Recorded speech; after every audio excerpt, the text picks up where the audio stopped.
Hi everyone, I'm Bertram the Voice Geek, and welcome to Voice Fun Facts. Today's Voice Fun Fact: muscles have memory. Sort of. Like any athletic endeavor, achievement of a high degree of skill with speaking and singing requires developing effective motor memory. Sometimes people call it muscle memory, which is fine, but it's actually a function of your brain, where all the memory is, and it's how your brain manages all repetitive physical skills that you engage in without having to think.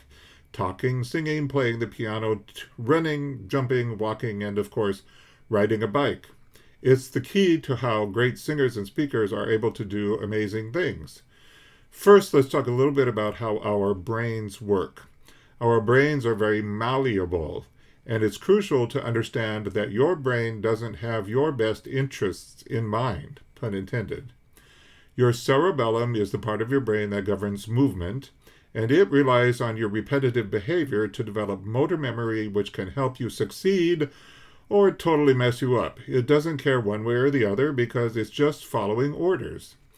That's because repetitive behavior, say, for example, straining your neck to reach high notes, causes your cerebellum to physically change by developing pathways that permanently establish that behavior, thereby developing a so-called bad habit.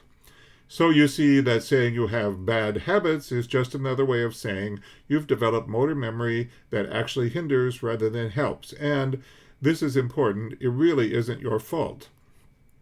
It pays to be conscious of your repetitive behavior so you will develop what I call effective motor memory that supports your voice and avoid ineffective motor memory that hinders your voice. In my experience, when people try to figure out how to sing and speak, it usually goes something like this. They begin speaking freely and uninhibitedly as a child, of course, often singing too, and it goes pretty well until they hit a problem.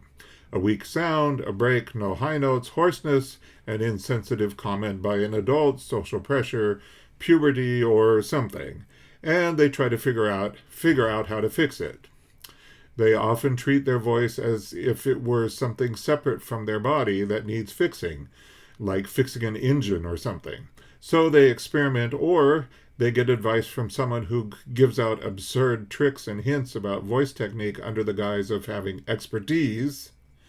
And despite their good intentions, they've developed ineffective motor memory unawares. Obviously, this scenario doesn't happen to everyone, but it's common enough that it's kept me busy for years. So, what to do? First of all, I don't like the words bad habits because they imply bad behavior that needs correction, and that kind of negativity doesn't help solve the problem.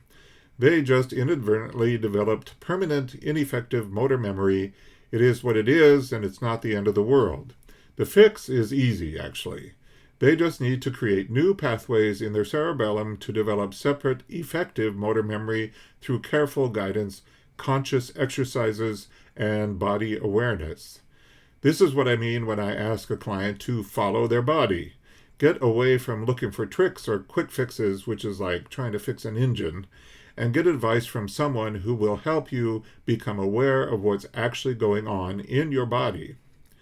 The ineffective motor memory is still there and will get in the way for a while, but eventually the effective will dominate. Conscious repetition is the key, so it's crucial to understand exactly how your voice works and always be fully conscious when you exercise your voice and your body, so you will develop effective motor memory that is supportive. I know that repetition may be tedious, but if you approach exercises with complete relaxation, engagement mentally and physically, it actually makes the process more interesting, and I find it's very meditative. In conclusion, when I say perfect practice makes perfect, I don't mean that I'm implying that you should somehow be perfect. That's a fool's errand. It means you should always be engaged with your body while working with the repetition process that develops motor memory.